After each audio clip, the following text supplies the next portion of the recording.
बड़ी खुशी हो रही है मुझे शामिल करते हुए रेमंड के ग्रुप सीएफओ अमित अग्रवाल साहब को। Amit ji good morning. और मैं कहूँगा वाकई गुड मॉर्निंग ही है। और एक जो कहते हैं ना कि उम्मीद जिस तरह की थी उनको पूरी तरह से पंख लगे हैं। पहली टिप्पणी सर, टेक्सटाइल सेक्टर उन चुनिंदा सेक्टर्स में से था जिसको टैरिफ ने शुरुआती दौर में काफ़ी हद तक डेंट करने की कोशिश की। हमने बहुत सारे उतार चढ़ाव भी देखे। ऐसे में अब यहां से राह कैसी नजर आ रही है? क्या वाकई वो एक संतुलन बनता हुआ नजर आ रहा है आपको? जी बहुत बहुत धन्यवाद आपको हमारी चैनल पे अपनी चैनल पे बुलाने के लिए। जहाँ तक हम ये देखते हैं कि टेक्सटाइल सेक्टर में दो तरह का बदलाव है। एक अगर फैब्रिक सेगमेंट में देखते हैं जो कि हमारा ऑलमोस्ट 50% ऑफ लाइफस्टाइल बिजनेस है, तो उसके अंदर जो 5% का जीएसटी आउटपुट के पर था वो हमेशा वैसे ही है, वो आगे भी चेंज नहीं हो रहा है। किंतु हमारे जो इनपुट के दो प्रोडक्ट थे, जो यार्न हम खरीदते थे, मैन मेड फाइबर खरीदते थे, उसके ऊपर दो तरह की ड्यूटी थी। एक 12% का जीएसटी रेट था और एक 18% का जीएसटी रेट था। दोनों चेंज करके 5% पे ला दिया है, जिसके कारण हमारा जो एक जीएसटी एक्यूमुलेशन होता था वो अब खत्म हो जाएगा और हम ऑब्वियसली कस्टमर को थोड़ा प्राइस में भी पास ऑन कर सकते हैं, जिससे कि कंजम्पशन का ग्रोथ देखने को मिलेगा।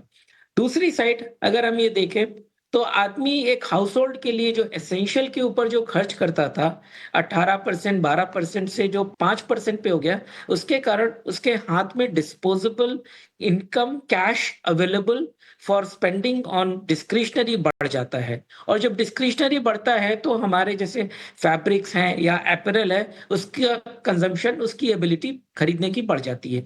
इस तरीके से हमारा जो अपैरल का सेगमेंट है उसमें भी काफी अच्छी ग्रोथ देख रहे हैं हम। उस अप्रैल में जहां तक सवाल है, जो पहले 1,000 रुपए के ऊपर 12% लगता था, अभी वो 2,500 रुपए तक का कपड़ा 5% पे आ गया और 2,500 के ऊपर का कपड़ा 18% पे चला गया।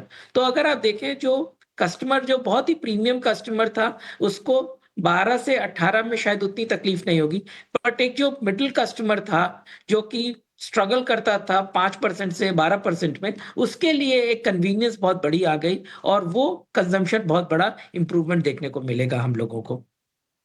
अमित साहब, अब ये बताइएगा कि त्योहारी सीजन के लिए अब कोई रेमंड में आए खरीदारी करने के लिए, जो कि लोग हमेशा आते ही हैं, अब कितना सस्ता पड़ेगा खरीदारी करना आपके पास आकर? ये बताइएगा हमें, अक्रॉस कैटेगरीज, अक्रॉस रेंज, और इसमें मैं फेस्टिव कलेक्शन की भी बात कर रही हूँ जो आप लॉन्च करने वाले हैं। तो देखिए, फेस्टिव कलेक्शन जो भी कपड़ा हमारा 2,500 रुपए के नीचे है वो 12% जो जीएसटी लगता था वो 5% पे हो गया। तो अगर आप देखिए 2,500 का भी मैं एवरेज लूं तो 175 रुपए का करीब करीब आपको सीधा एडवांटेज मिलता है कस्टमर को।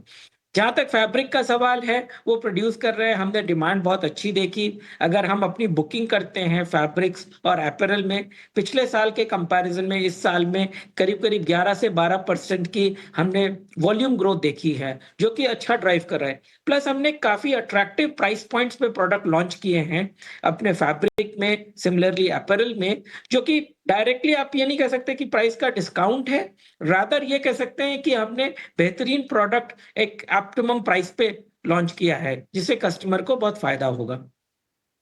एक चीज और अमित जी मैं समझना चाहूंगा, मतलब जिस चीज की मैं बात कर रहा हूं कि जो खासतौर पे टैरिफ का डेंट था उसमें एक संतुलन बिठाने की कोशिश है। इन सारी चीजों के बीच में सवाल उठता है कि लॉन्ग टर्म बेनिफिट्स इस पूरे सेक्टर्स को या रेमंड जैसी कंपनियों के लिए जो उनकी स्ट्रेटजी है उसको और ज्यादा बेहतर करने में कितनी मदद मिल रही है? बिल्कुल, अगर आप देखें तो हमारा काफी प्रोडक्ट 2,500 रुपए के नीचे एपरल सेगमेंट में बिकता है, जैसे टी शर्ट्स है, काफी वाइड रेंज की टी शर्ट, तो वो कस्टमर के लिए बहुत अट्रैक्टिव हो जाता है और हमारे को ग्रोथ देखने को मिलती है। सेकेंड थिंग, अभी जो डिफरेंस है बिटवीन फैब्रिक और एपरल, लोग फैब्रिक से थोड़ा पीछे हट रहे थे, स्टिच नहीं करा रहे थे। अभी जब गैप इतना बड़ा हो गया 5% से 18%, तो एक सर्टेन कस्टमर सेगमेंट है, लॉन्ग टर्म बेसिस पे वो थोड़ा दिखेगा कि हम रेडीमेड गारमेंट की बजाय हम फैब्रिक लेके स्टिच कराएं, तो वो एक, और उसमें हम यूनिकली प्रेजेंट हैं, तो वो हमारे को एक अच्छा लॉन्ग टर्म में डिमांड ग्रोथ देखने को मिलेगा। नॉट इमीडिएटली, थोड़ा टाइम लगेगा उसको, कस्टमर को कन्वर्जन देखने में, मे बी 18 महीना से 36 महीना। ऑलराइट अमित साहब, बहुत बहुत धन्यवाद, आपने सुबह सुबह समय निकाला और हमसे बातचीत की और इस पूरे खबर पर अपना मार्गदर्शन दिया। धन्यवाद। जी, थैंक यू। लेकिन चलिए चर्चा